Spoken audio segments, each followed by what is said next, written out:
Warning, the following audio transmission is based on theory and is intended for entertainment purposes only. It's Doomsday and its affiliates will not be held liable for anything your dumbass does.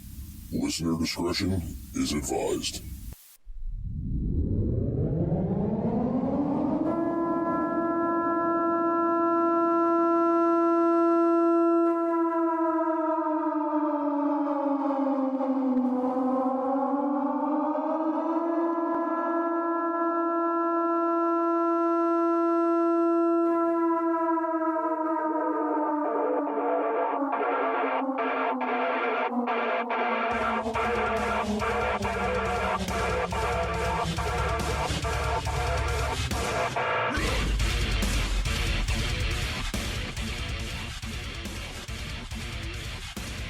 Right, and then, but the big thing about Twitter, I think this is why it's kind of the forefront right now, and everybody's focused on it, because you got politicians using it, you got celebrities utilizing this. Everybody's on Twitter. And I don't know if it's because it's just something real easy for everybody to operate, or if, celebrities are getting, they're getting off on the feedback that they're getting from people. Like, I don't know why, but everybody is seriously on this. I'm even on Twitter now. I didn't even have a Twitter. Now I'm there. Just because I want to see what's going on and I want to be in the know. And guys, this is, in my opinion, this is like replacing, social media is replacing the news to an extent. All right. It is. Not too many of us sit in the front of the TV anymore and catch a daily news. We get ads on our phones. We get what's trending on Google. We see what people are talking about on Twitter, or maybe some things that are being reposted on like TikTok or other social media accounts. So it would make sense, if people are going to Twitter for a news source, that the government would want to censor it, right? Well, the advertisers are all going to go where the eyes are. And if you're seeing a lot of ads in places that annoy you, that's because that's where the eyeballs are at. So pay attention to these things, and let that kind of steer your common sense. So if you get annoyed by the ads, there's a reason for that. But Twitter is absolutely... It's super easy to use, and he wants to turn it into one of the most reliable news sources around, because he knows where the engagement is at, and he knows where that interaction is at, and he already knows that a lot of people turn to Twitter for their news. Some people absolutely use it for gossip. I use it mostly to find information that would be reported on the news. I use it as a news source, and it is a viable news source, but you also have to have common sense and discernment enough to realize a lot of it is BS, but a lot of it is not. No, I get that. Well, that's the other thing too, is people, I think people are kind of hard. I think it's kind of hard for people to judge things correctly. Like, should I believe the story? Should I not believe the story? I think some people it's really hard for them to distinguish the truth or not. Right. Yeah. And especially when things are just being pushed all day long at you on social media and it's just being flooded. You don't know what to believe, and things pop up so quick and they dissipate so quick, and it's on to the next story. Like what I hate, and I see this a lot, and I see people get hung up on these stories that come in, and like it's this big huge thing, like, oh my God, the world is coming to an end because this one thing is happening, and then the next thing you know, it's over and they're pushing something new. It's more or less how they're doing it. It's still all about the ratings. It's all about the ads. It's all about taking your data. That's what it's about. So the more sensational you can make it, the better.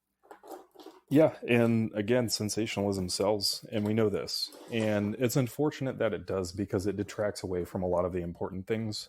And what it causes is it causes for a lot of people to be hurt. So we play a very dangerous game, especially when we have a voice and when we have a platform. I've talked about that a lot too, as in lives and one-on-one with people.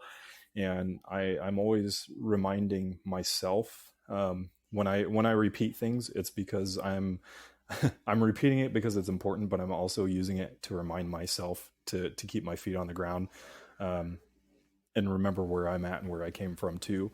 But when you begin to have a large platform, you have to remind yourself, and you have to remember that you have a voice, and that can be dangerous, and you can use it for good and you can use it for bad.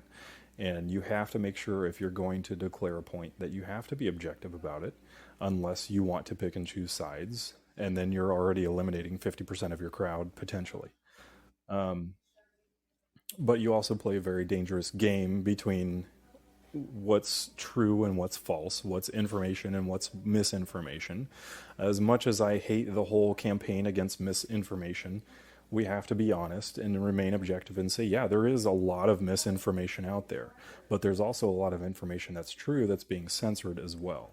It's no different on either side. It doesn't matter what side you want to look at it as.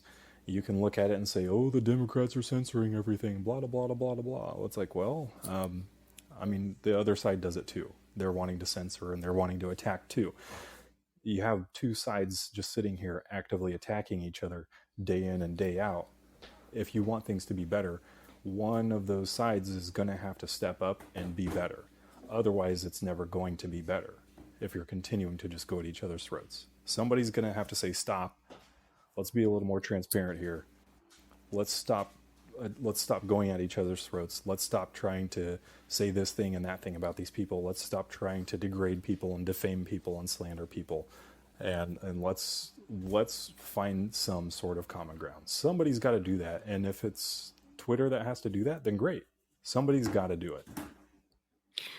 Right. And I do want everybody to kind of, how Jake is saying, like, not picking sides. Guys, we've been engineered to fight over this shit for years. Our parents taught us it growing up. It's been ingrained in us. It's been drilled into us. We have to fight over what side we're on.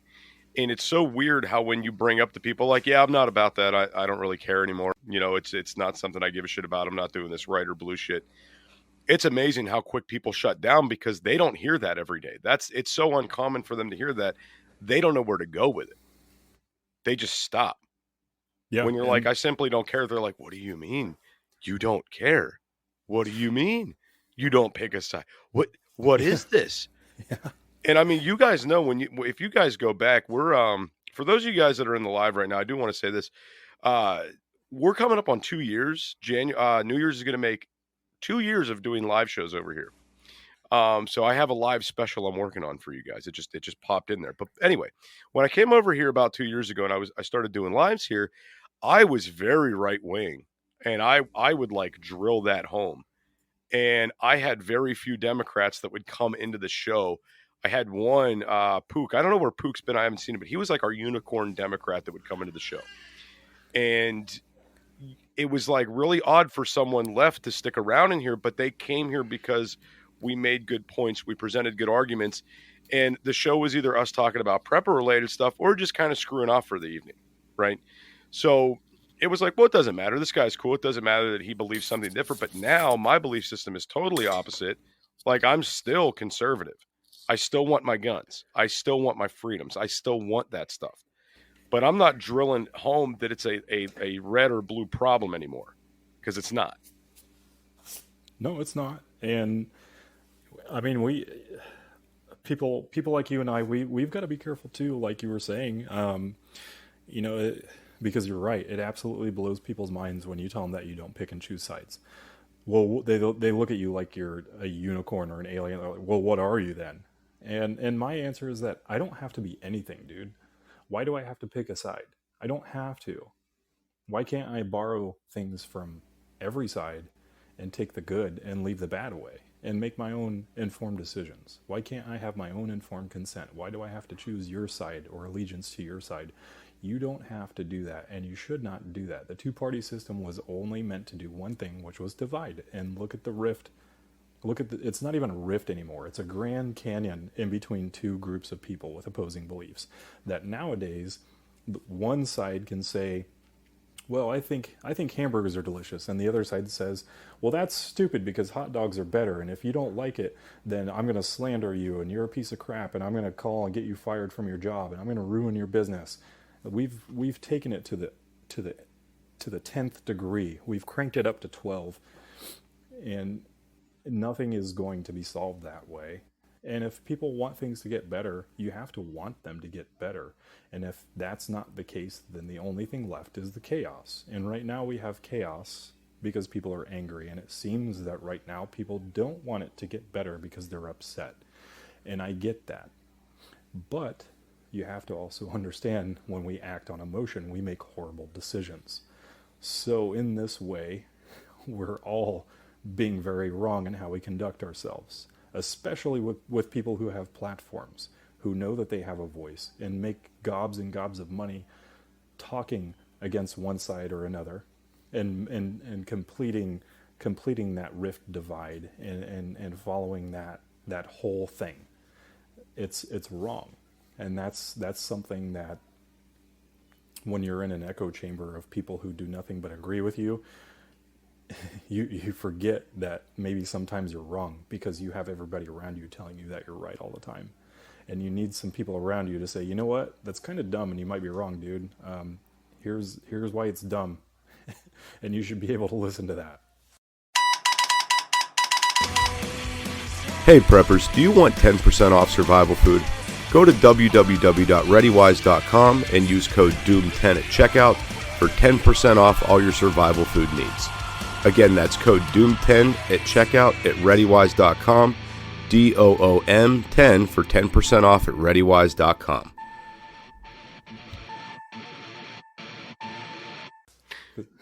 No, I 100% agree, except for the fact hot dogs are better, Jake, just for the record. But to go into Eric's comment here, he says, if you listen to James Slightly Serious, he sums it up best, that both political parties have the same, I guess, end goal in mind, but just have different ways of achieving it, right? That's great. And yeah, that's absolutely right. I mean, if you could keep, and I say this all the time, if you can keep the people divided so they're arguing amongst each other and not arguing against the government itself, that's their end game. That's their goal, is watch us be just ignorant to what's going on. Watch us have no clue what's going on, fight amongst ourselves so they could keep doing whatever they want, so they could further enslave people around the world. It's not even a problem just in this country. It's a problem all over the world. I mean, we get reports all the time about the things that are happening in Italy or Australia, or, just in different areas around the country. We see how bad things are. And I mean, I know Jelly's floating around in here somewhere. No offense to Jelly, but we've been watching the people of Australia get teared to shit for years, with the control over the people and what's going on. And it seems like just when you think enough is enough, they're imposing one more thing on them. And everybody's like, well, God, I hope that doesn't happen in America. I hope that doesn't happen here. Yeah, I hope it doesn't happen here either. But when you have separation and divide over shit that doesn't make a lot of sense, like, I don't know who's getting voted into power, and I don't know which bathroom you should go in, and how people prefer to be identified, you're slowly letting these things happen because you're not fighting the fight for the things that need to be fought against, right? But I also have to wonder, is it even a fight at all? If you kind of get my point that I'm making, is that what's the senseless fighting for? When you put the bigger picture up against it, just all of those examples that you said, when it comes down to it, who really cares? In all honesty, I don't really care if you want to call yourself something other than something else. I don't care. At the end of the day, I care about what kind of person you are. If you're a good person, if you treat people well, if you work hard, if you're motivated, if you have goals, all of that stuff that we built this country on, all of this, that a lot of that has to do with our culture. We're borrowing of cultures. That is our culture, is that we borrow from every other culture. We don't really have our own. That's true. But it really doesn't matter, dude. It doesn't matter. And my neighbor, for example, he's awesome. He's 74, 75, veteran. And he's a hoarder, and he's real eccentric, and he's funny. And I love the guy, and he's always been really helpful, and he's been really nice to us. But, let's say that's pretty demonstrative of being a Republican. But if he was like a Democrat, and just one of those, like, let's get rid of guns, let's do this, let's blah blah blah blah blah, all of the policy things that are thrown at you to argue. Regardless of all of that stuff, if he was that, and something happened to him, like I happened to be outside, I watched him fall down and crack his knee, and he couldn't get up, I'm gonna walk over there and I'm gonna help him, and I'm gonna say, dude, are you okay? And if he needs help, I'm gonna get him medical attention. I'm gonna do all that. I'm gonna take care of him because he's my neighbor. And at the end of the day, a lot of that, 99% of that stuff, makes no difference at all. And at the end of the day, he's super respectful. My wife likes him. We like him. We go over there and chit chat it up. He's a super cool dude. I don't care what side he would pick. I don't care. He's a good dude. Right. And if more people demonstrated that mentality, I don't think we would have half the issues that we do. Yeah, I agree. And that's an important thing for us to remember, especially right now when things are so seemingly high tension. Is we have to remember to calm it down a little bit, and we have to remember, like, it's cool to disagree, man, and it should just be like that. Yeah, I mean, you're like, oh, hot dogs are better. Okay, I disagree. So what? Yeah, it doesn't matter. It doesn't change anything. it doesn't matter. You like them. I mean, I do too. But I mean, just as the example, in your opinion, hot dogs are better. That's great, dude. It has no bearing on me or who I am or my day. I don't care. Like it. I look at it and I'm just like, why would I hate you for that or any other thing? I mean, honestly, I've talked to plenty of people who do like Biden, and they're just as respectful, and they're respectful to me. We don't have all these, well, you're just this or you're that kind of person, blah blah blah. I bet you're yada yada yada. We don't have any of these conversations, and we have very respectful conversations. And I'm friends with people from both sides. It doesn't make a difference to me, man. It makes no difference. Right. And I mean, and again, guys, I was very, very right wing. And I would argue with people, and I would go back and forth, and then I kind of woke up to the idea that it doesn't matter, right? It doesn't matter. My thoughts don't matter. My opinion really doesn't matter. It matters to me, but it doesn't matter to anybody else. So why waste time arguing and fighting with people? I've made peace with the idea that it doesn't matter who I talk to. It doesn't matter what I do. It doesn't matter the arguments I have. I'm not going to change anybody's mind, right? So I need to go where I feel needed, and I need to do the things that I feel that are beneficial. And 90% of the time, that's me talking to you guys about like prepping related stuff and to be prepared for things, and to kind of be awake to these things that are going on and not lose focus in all this crazy shit that they're putting out there all the time. And I found myself being a lot happier, not worried about what's going on in the government, not watching the news 24/7. I didn't even go out and vote this last go round because I'm like, I just don't care. I don't care. I don't care to go down there and waste my time. Sure. I don't. And a lot of people are like, what? You didn't vote? And I'm like, no. Like, and I don't care. Like, not everybody has the right to vote. You're under 18, you're a convicted felon, things like that. You lose that right. So if that's my right, I can exercise that how I want to. And if I choose to not exercise it, it's very simple. I choose to not exercise it. That's the end of it. And that is your opinion as well. A lot of people don't think that way, and I think it's important to note that as well, is that you can vote and you can pick and choose your people however you want. You have every right to do that.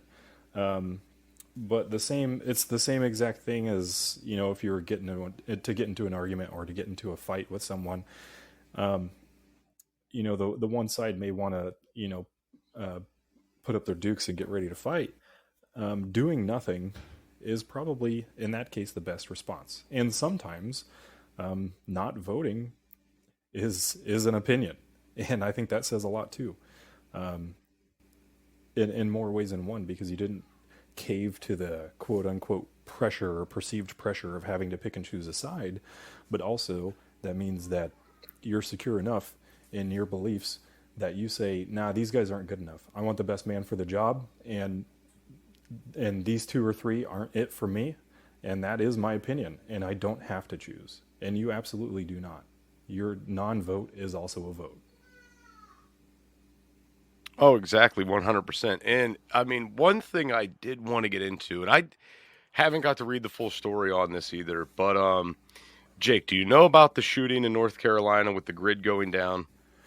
Dude, I know that much about it. I haven't had time to sit down in all seriousness and read about it yet, so fill me in, please. Okay, so a power substation attack in Moore County in North Carolina left a ton of people in the dark.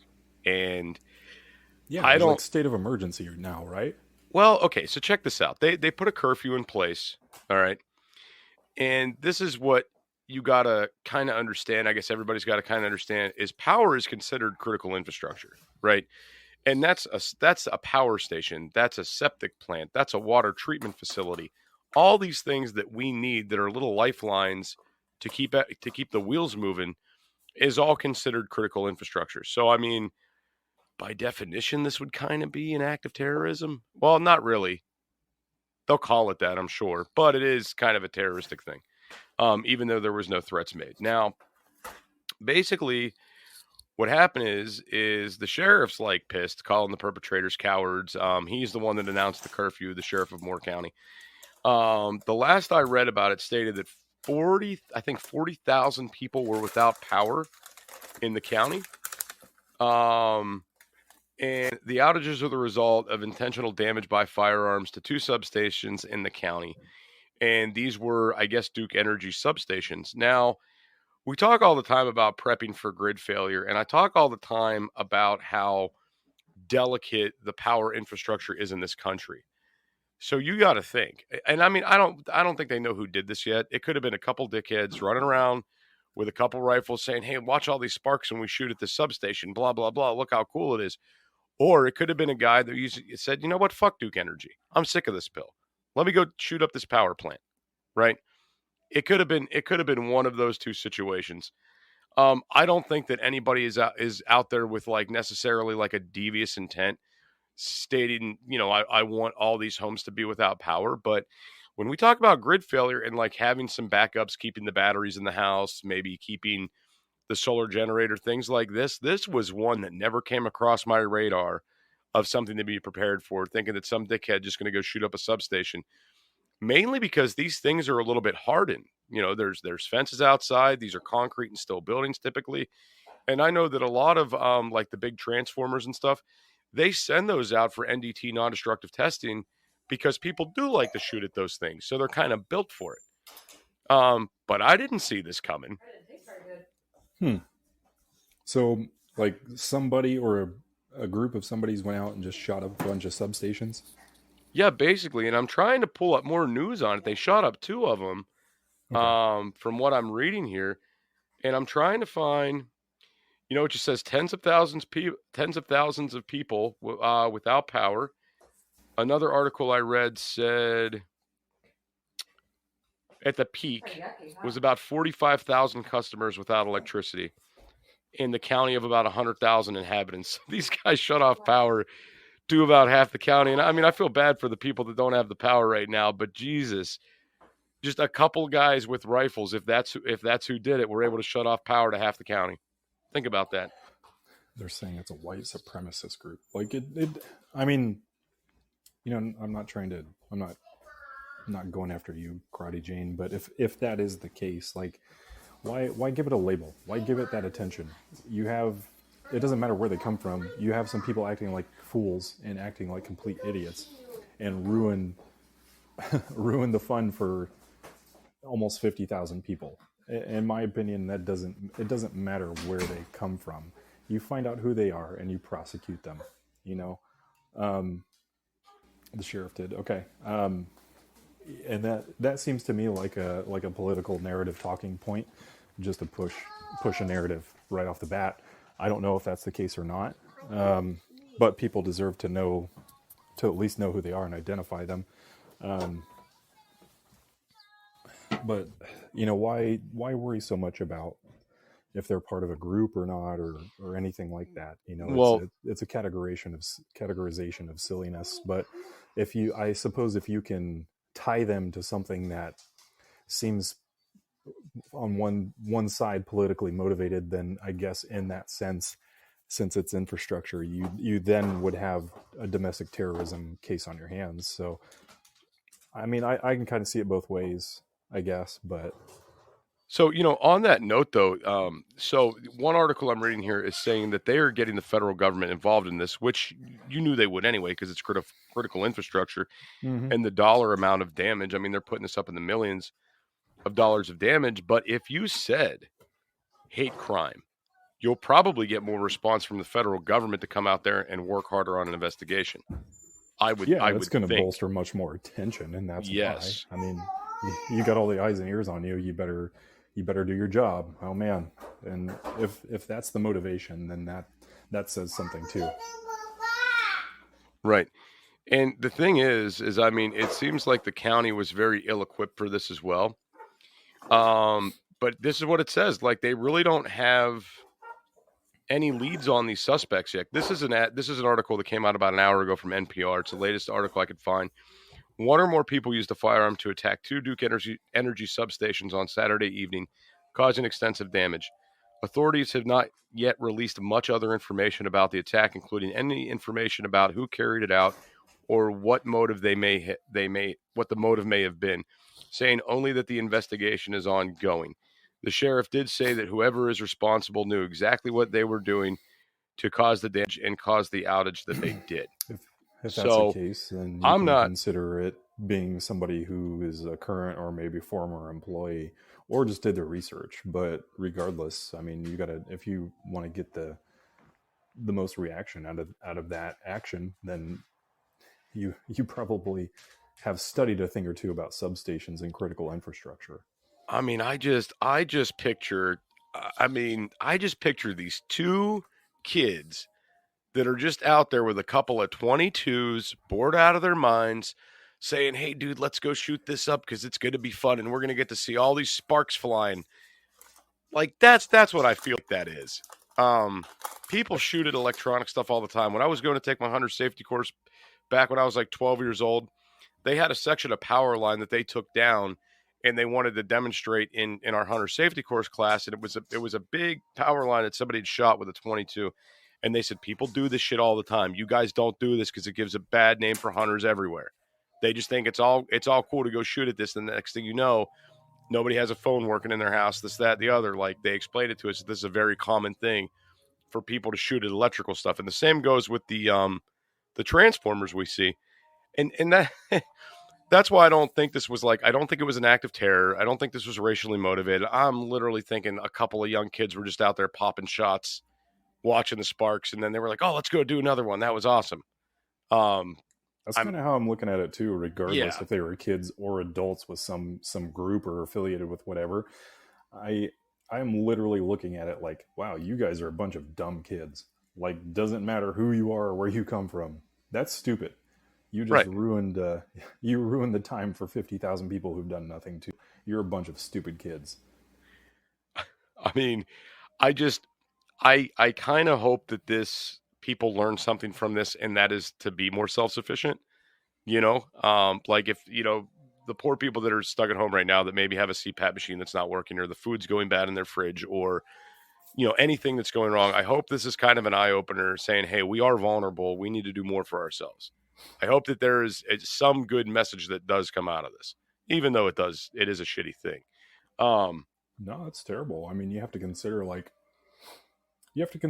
your sweet little grandma Mabel on her breathing machine sitting at home, and then all of a sudden, boom, power's out, and nobody comes to visit her, because everybody's living life and stuff, and she's like, oh no, what do I do?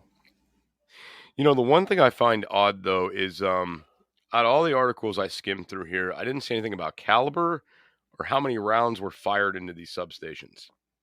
And I mean, that kind of makes me wonder if, how you mentioned before, it might have been somebody that knew what they were doing. Kind of makes me wonder if it wasn't a disgruntled employee. You would think that it was, especially when it comes to infrastructure. It's like, you can do it a really messy way, but the way that I think about it, man, is that bullets take precision and they take accuracy. It's not a rocket launcher where you can just shoot it all willy-nilly and just say, okay, everything's good, it blew up everything. Right. That's a precision tool, a bullet is. And if you're going to do something like dismantle a substation, which is huge, you've got to know precisely what you're shooting at and where and how. Exactly. So that was my immediate thought, was that it's got to be somebody who either works in infrastructure or had worked in infrastructure. So then it leads me to be like, well, maybe it was a disgruntled employee, or maybe it was somebody who was just working there and just wanted to do it because they wanted to commit some act of domestic terrorism. Goal achieved either way. Oh, no, absolutely. And guys, we are at that point We got about 14 minutes left here in the show. We are going to start allowing call-ins.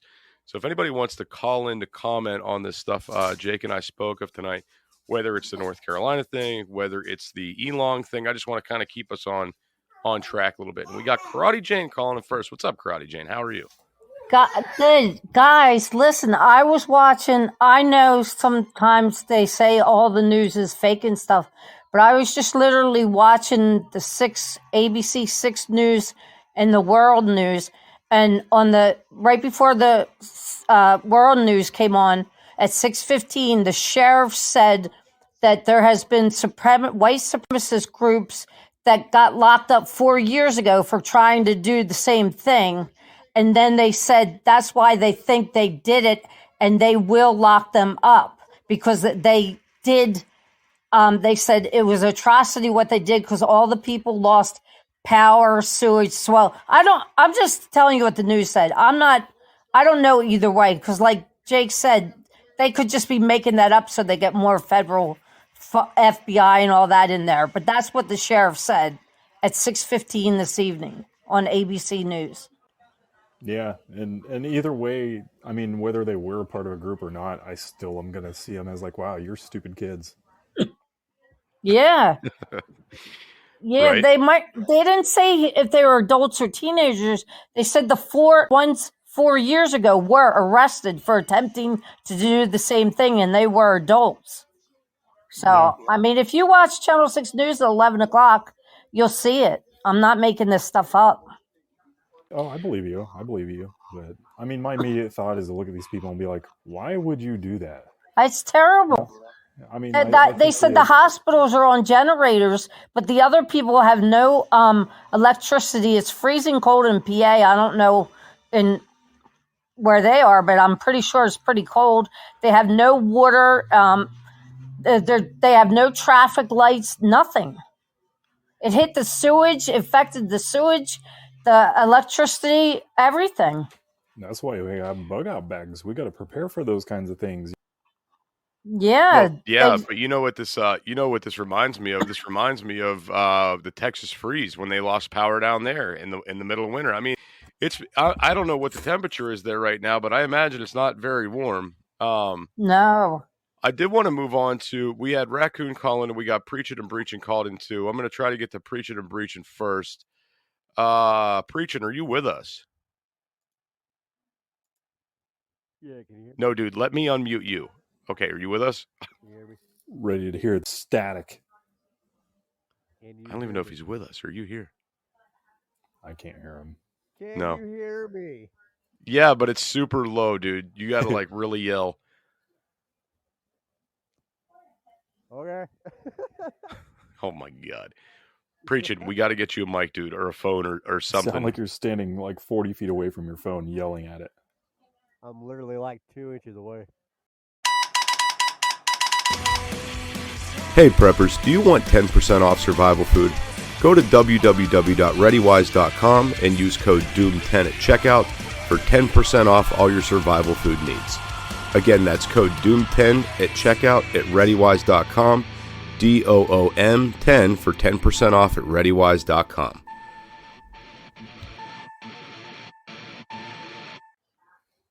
What? I seriously can't hear you, buddy. Don't worry about it. Love you guys. All right, dude. All right, we got Raccoon that called in as well. What's up, Raccoon? How you doing, man? It's been a while. Oh, I'm doing pretty good. I've been following this. Some friends of mine who served with me down at Fort Bragg there, which is just east of Moore County, they said that happened Saturday night, and by Sunday morning, every Home Depot and Lowe's and everywhere so generators around the Moore County area were completely out of them. And they were opening up different buildings and stuff that were run on generators by the city or by private enterprise for people to stay in, because it does get quite cold there at Fort Bragg area. I mean, that's on the same line there.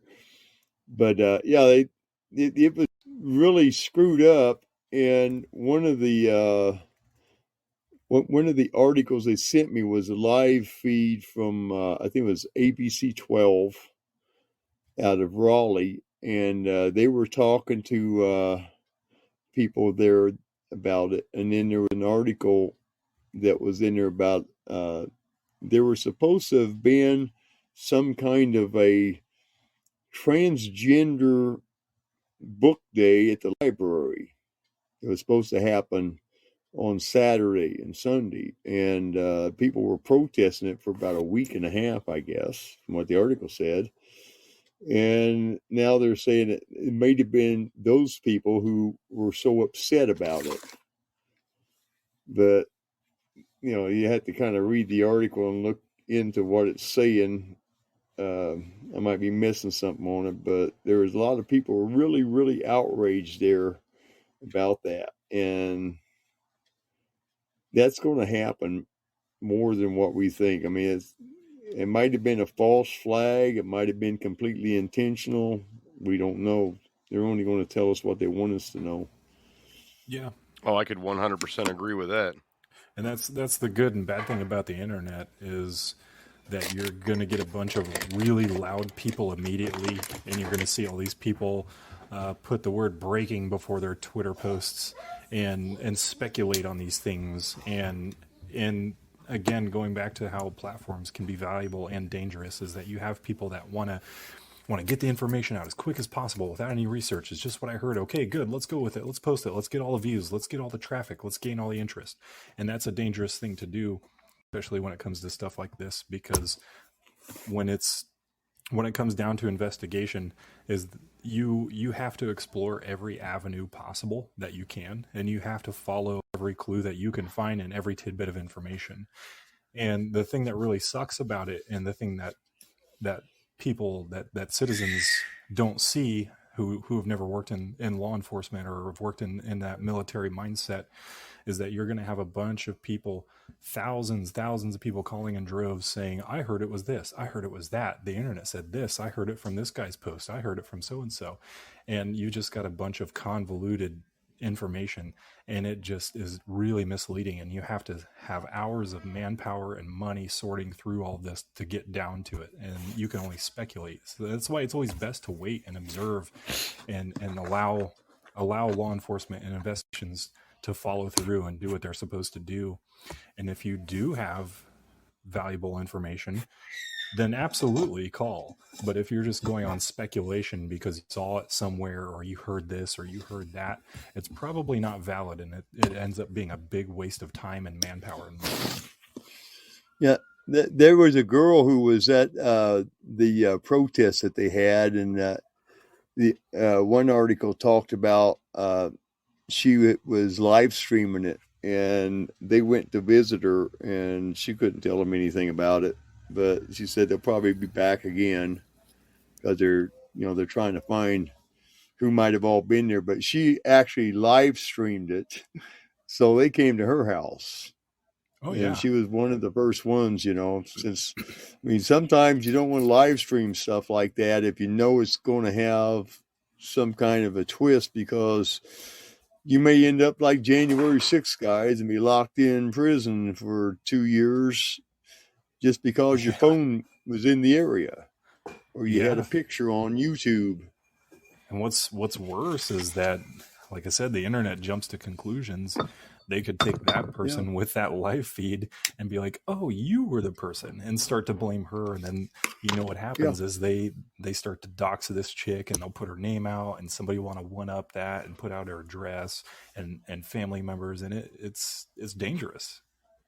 Yeah, Mary has it right there. That was supposed to have been a drag show, show scheduled there at the library, and that's where they were protesting at.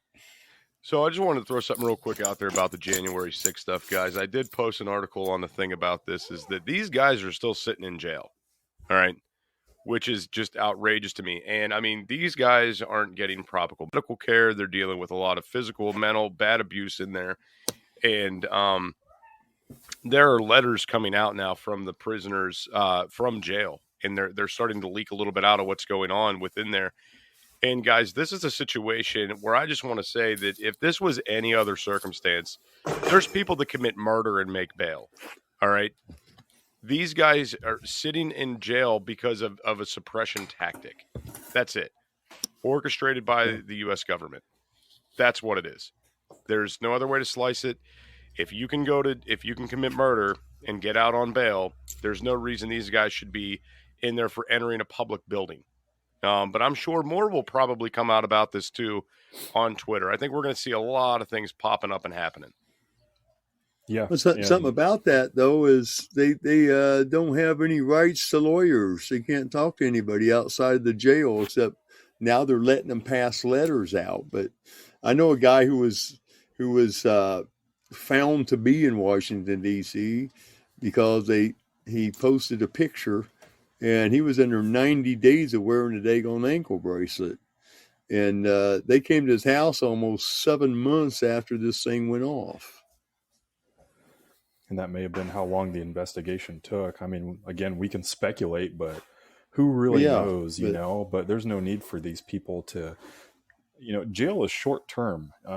You sit in jail from anywhere from a couple months up to 2 years before you go to big boy prison. Well, max is 2 years. You could do it in county, right? Unless I guess you're awaiting trial.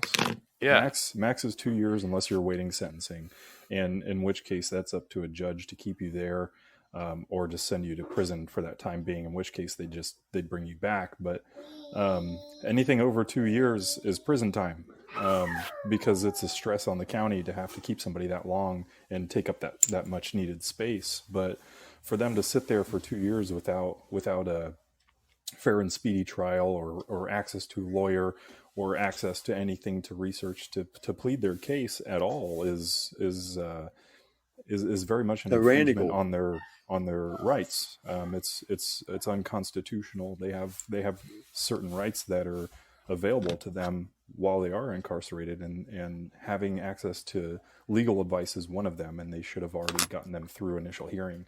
If they haven't done that, then there's something very wrong there. Yep. Oh, no, and I don't believe they have. And, guys, real quick, we've got about 2 minutes left in the show. I'm going to let Jake take us out, but before he does, guys, I want to thank everybody for coming in tonight. I know a lot of people are still not understanding that we are on 6 p.m. on Mondays now. I think a lot of people are still not fully aware of this and are not fully aware that these shows are only going to be an hour and a half from now on. I am trying to keep these more structured and more put together to make them easier to upload. Okay. With that being said, Jake, final thoughts, man. Take us out of here. Let's remember to take it a little slower in such a fast-paced world. Not everything has to zip and fly around all the time at the speed of light and faster than the speed of sound. We always have to remember that the internet is not the real world, and it's free for everyone to just shout their opinions and their ideas, and less than half of it is true. Discernment is extremely important, especially in today's world, but remember to practice your discernment and practice it respectfully, because everybody's just doing their thing. A lot of people are trying to get their bag and keep their bag, and use your discernment and understand a lot of it is entertainment value. But just be careful what you consume and don't let it consume you.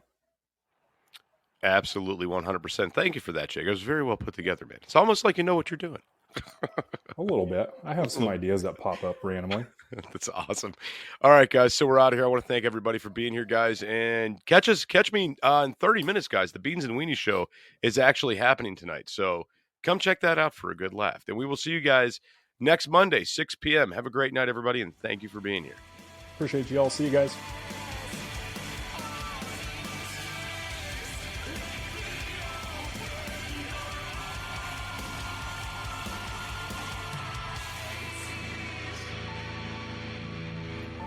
This is an emergency action message. At approximately 1 a.m. Eastern Daylight Time, NORAD is tracking 15 ICBM nuclear missiles inbound to the following cities: Orlando, Miami, Pittsburgh, Dover, Newark, Richland, Philadelphia, New York City, Baltimore, Los Angeles, Las Vegas, Boston, Seattle, Detroit. This is an extremely deadly situation. Stay tuned. The next emergency message will be a presidential address.